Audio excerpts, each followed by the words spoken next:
I knew I should have pulled back my hand, but that night when my son leaned close and pressed a soft kiss to my forehead, I just shut my eyes and let the moment wash over me. My mind wasn't wrestling with what was proper or not. Instead, I was caught up in how it had been ages since anyone touched me with such gentle care. You'd hardly believe how things spiraled from there. What began as a quiet retreat, just the two of us tucked away in a snowy trailer, turned into something I never could have predicted, hidden out there where no one could see. I noticed everything, his gaze, the way it made me feel. If you've ever held on to emotions no one else could grasp, this story's for you. Stick with me, because sometimes the truths we're scared to voice are the ones that need to be shared the most. After the winter break, I was completely worn out, not just physically, but in that deep, quiet way that only being alone too long can carve into your soul. It's a kind of exhaustion that hides beneath a calm surface but seeps into every part of you. When my 21-year-old son, David, suggested we slip away for a week, just us two, I didn't dig too deep into his reasons. He'd found this trailer nestled in a snow-covered valley in the Rocky Mountains, remote, peaceful, no Wi-Fi, no neighbors, he said with a little grin. It was the same grin that used to get him out of trouble when he was 12. Just you and me, Mom, he said, his voice carrying a warmth that made it impossible to say no. David handled everything, the rental car, the carefully picked groceries, a road trip playlist that hit all the right notes. He even packed my favorite chamomile tea. He's always been thoughtful, but lately, there's been something different about him. He wasn't just my little boy anymore. He'd grown into this steady, broad-shouldered man with a quiet strength that made me feel seen in a way I hadn't expected. The drive was long but beautiful, with frost-covered trees lining the road like they'd been painted for a gallery. When we pulled up to the isolated trailer park, a deep quiet wrapped around us, soft and heavy like a winter quilt. It was just us, the cold air, and that stillness. That first night, we sat by the warm glow of an electric fireplace, sipping tea and talking about everything from silly stuff to big dreams. He asked about what I was like when I was young. I asked about his hopes for the future. It felt so rare, like we'd both forgotten how to really talk without the world's noise crowding in. I watched the way he moved, stirring his tea with care, his eyes locking onto mine when I spoke, and something stirred inside me, not lust, not yet, just a quiet ache, a longing I hadn't felt in years. In that snow-covered trailer, I wasn't a mom, an ex-wife, or a woman trying to hold it all together. For the first time in a long time, I felt truly alive. We settled into the trailer with a sense of ease. It was small but cozy, with wood-paneled walls, a tiny kitchenette, and a fold-out couch that faced a fake fireplace, making it feel like a warm little haven. It wasn't fancy, but right then, it felt like more than enough. Outside, snow fell in slow, heavy flakes, quieting the world like time itself was holding its breath. David unpacked our things, humming softly as he worked. I sank into the couch, watching him. I thought back to packing his lunches, tying his shoes when he was little. Now here he was, taller and stronger than me, setting out blankets and tea without me saying a word. I must have been smiling at some point. "You okay, Mom?" he asked, glancing back at me. "I'm just happy to be here," I told him. He nodded, then came over and tucked a soft wool blanket over my lap. "Let's make this week count," he said. That night, we cooked pasta together in the cramped kitchen, our elbows bumping as we laughed like we were in some old TV show. David lit a battery-powered lantern and placed it on the table like it was a fancy candle. We ate, talking about little things and deep things, his eyes seeing me in a way that wasn't childish or even teenage-like. It was like he saw the tired, complicated, quiet woman I usually keep hidden. In the snowy stillness, I watched him step outside the trailer, his face tilted up to the sky. Something about that moment, his outline against the white silence, stuck with me. In that instant, he wasn't a boy anymore. And maybe I wasn't just his mom. It was the small things I noticed first. David poured my tea without me asking, like it was second nature. He seemed to know what I needed, like an extra pillow for my back or when my hands were cold, and he'd smile gently, pulling the blanket higher around me like it was just part of who he was. One night, We played cards by the flickering firelight, and I laughed when I won, feeling lighter than I had in ages. He looked at me like my smile was something rare, something he hadn't seen in forever. "You look different when you smile," he said, almost to himself. "Different how?" I asked, laughing a little, feeling brighter. "Like you're not carrying the world anymore," he said. I didn't know what to say to that. I looked down at the cards, pretending the warmth in my chest wasn't there. Later, we watched an old movie on his laptop, and I curled up on the couch, wrapped in a blanket. David sat beside me, close but not too close. Our hands brushed when we both reached for the popcorn, just a fleeting touch. I pulled back instinctively, and so did he. But right then, his eyes locked onto mine, not with awkwardness or uncertainty, just a calm quiet, like he was waiting for me to say something. I didn't utter a word, and neither did he. We sat there in silence for a bit, the soft tapping of snow against the trailer's roof filling the air. Time seemed to slow down, peaceful and unhurried, with a stillness that felt alive, undeniable. That night, I lay in bed, too restless to drift off, not out of fear or guilt, but because, for the first time in forever, I was feeling something, no longer wrapped in that numb haze. By the fifth day, everything seemed different. The sky glowed with a soft silver light, and the world outside looked like it had been sprinkled with powdered sugar. David suggested we take one last hike before nightfall swallowed the day. My knee twinged, but his excitement was too contagious to turn down. So, we bundled up in layers and headed out. The trail wound through tall pines and narrow ridges, our boots crunching the snow in a rhythm that needed few words. His playful teasing drew eye rolls from me, but I loved the quiet moments, his quick glances, like he was making sure I was still there, hung in the air like an unspoken vow. But then, rounding a bend, my boot caught on a hidden patch of ice. It all happened so fast, I slipped, crashing onto my side, and a sharp pain shot through my leg. A yelp slipped out before I could stop it. "Mom!" David was at my side in a heartbeat, dropping to his knees in the powdery snow. "Where's it hurt?" he asked.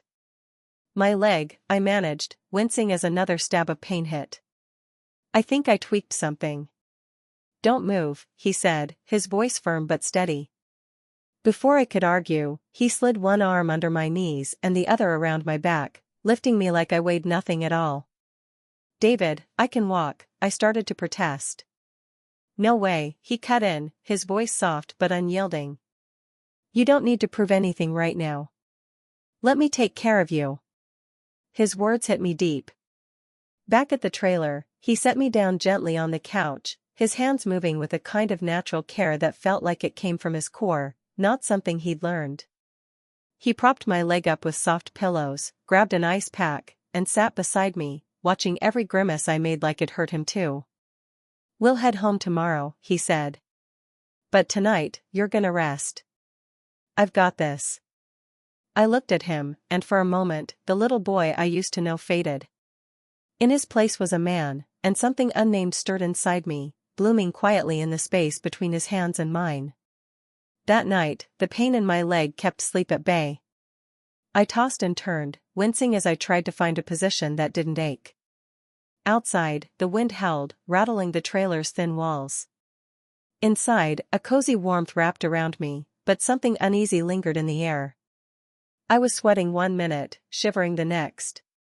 My skin felt like it was burning. My breaths came fast and shallow. I touched my forehead, way too hot. "David," I whispered, my voice barely audible. In an instant, he was there beside me. "Mom, what's wrong?" he asked. "I think I've got a fever," I murmured. "Something feels off." He didn't hesitate. He knelt next to me, his hand gently brushing my face, his brow furrowed with focus. "You're burning up," he said. Without a word, he grabbed another blanket, turned off the lights, and settled onto the couch behind me. I was too exhausted to protest, it was too cold to care. His arms wrapped around me from behind, pulling me into the steady warmth of his body. "You need body heat," he said, his voice calm and sure. "Just relax. I've got you." For the first time in years, I let someone hold me, really hold me. I leaned back against him, feeling the warmth of his breath on the back of my neck. One of his hands rested gently on my stomach, the other tracing slow, soothing circles along my arm. My shaking stopped. My breathing softened. His touch wasn't rushed, it was steady, comforting, safe. His chin rested near my temple. I could feel the rhythm of his chest, the strong, steady beat of his heart. "I'm right here," he whispered. "I know," I breathed, my eyes fluttering shut. In that dim moment, his lips brushed my forehead, not like a son, not like a friend, but like someone saying, "You matter. All of you." I didn't pull away. I didn't want to. Wrapped in his arms, I felt myself slipping into sleep for the first time in ages, not from exhaustion, but from a sense of safety I hadn't known in years. The next morning, sunlight streamed through the blinds, painting golden stripes across the trailer floor. I woke up warm, maybe too warm. David's arm was still around me. I stayed still for a moment, listening to his steady breathing, feeling the rise and fall of his chest against my back. I should have moved. I should have put some distance between us, but I didn't. Finally, he stirred, his eyes blinking open to the morning light. In that soft, half-awake moment, our eyes met. "You feeling any better?" he asked, his voice heavy with care. He reached up, brushing a stray lock of hair from my face, his fingers lingering just a second too long. Something passed between us, unspoken, but there. That day, I could barely walk. Every step sent a sharp pain through my leg, and David insisted I stay put. He made lunch, cleaned up, and even tucked a pillow under my foot without me asking. When I thanked him, he just smiled and said, "You're always taking care of everyone else. Let someone look after you for once." As the afternoon faded, David sat beside the couch, his hands gently working the muscles in my calf. His touch was strong but careful, full of respect, until his fingers drifted just a bit higher, not too far, not improper, but beyond what we'd known before. He kept his eyes turned away. I didn't stop him. Right then, I closed my eyes. I told myself it was just comfort, nothing more. But it was more. When I opened my eyes again, I caught him staring at me, not like a boy, not like my son, but like someone who truly saw every piece of me and wasn't afraid of what he found. That night, a deep quiet settled over us, not the hollow kind, but one so full it felt like words were waiting just out of reach, the air itself holding its breath. David and I were back on the couch, my leg propped up on a pillow. The movie playing on the laptop was halfway through, but I couldn't tell you what it was about. My mind was caught on the feel of his hand resting on mine, casual, but intentional. His thumb brushed slowly across the back of my hand, moving like he was lost in thought, unaware of how tender it felt. I didn't pull away. I didn't want to. Time slipped by, moment after moment. Then he spoke, his voice soft, his eyes looking somewhere else. "Can I tell you something? Promise you won't freak out." My heart skipped. "Okay," I said. He took a deep breath. "I've been feeling something lately. Something that doesn't quite fit." I turned to him. "What do you mean?" He glanced at our joined hands, then met my eyes, his gaze steady. "I love you, Mom," he said, "but not just as my mom." The room went still, the silence thick. He kept going, his voice soft but sure. "I don't know when it started. Maybe here. Maybe before. But it's more than just looking up to you, more than just being close. It's deeper. You pull me in, like a connection I can't ignore. And I hate how wrong it probably is. But it's real." My throat tightened. "I don't know what to say," I whispered. "You don't have to say anything," he said quickly. I just couldn't keep pretending. He started to pull his hand away, but I held on tight. Surprised, he looked at me. "I'm confused too," I admitted. "But I know you mean more to me than I can put into words." In that moment, something shifted, not in words or actions, but in the quiet space between two people who'd finally admitted something the world wouldn't understand. The days after felt different. We didn't talk about that night directly, but everything around us had changed. It was like we'd crossed an invisible line, and there was no going back. David kept a bit of distance, but the space between us felt the same. He sat a little closer. His hand lingered a second longer. When he helped me to the kitchen, his arm wrapped around my waist, steady and sure. As I sat down, he gently lifted my legs into place, making me feel supported, not weak, just held in the quiet. We watched the snow fall, and it wasn't awkward. The air was full of glances that lasted too long, full of breaths caught between unspoken words. As evening fell, the wind howled outside, and the lights flickered. David lit 2 lanterns, made hot tea, and piled the couch with warm blankets. "You cold?" he asked, just a hint of concern. Quietly, he sat beside me, tucking the blanket over us, his arm resting easily around my shoulder. I leaned my head against him, lost in the moment, and we just stayed there, silent, not pushing further, but breathing together. As he fell asleep, his hand gently holding mine, I didn't move. I looked at our hands, fingers loosely tangled, and thought about all the years I'd given pieces of myself just to be seen. In this quiet pause, free of labels, rules, or noise, I felt truly seen. In that quiet moment, I felt complete, like every broken piece of me had finally found its place. The future loomed ahead, a foggy haze of uncertainties and questions I wasn't ready to face. But right then, wrapped in the soft warmth of the blanket, bathed in the lantern's gentle golden light, I wasn't defined by being his mother. David wasn't just my son anymore. We were simply 2 souls, clinging to each other in a world that felt far away. It was our final evening in that little trailer, a haven that had held us through this strange, beautiful week. The snow had settled outside, draping the world in a serene, white stillness that muffled every sound.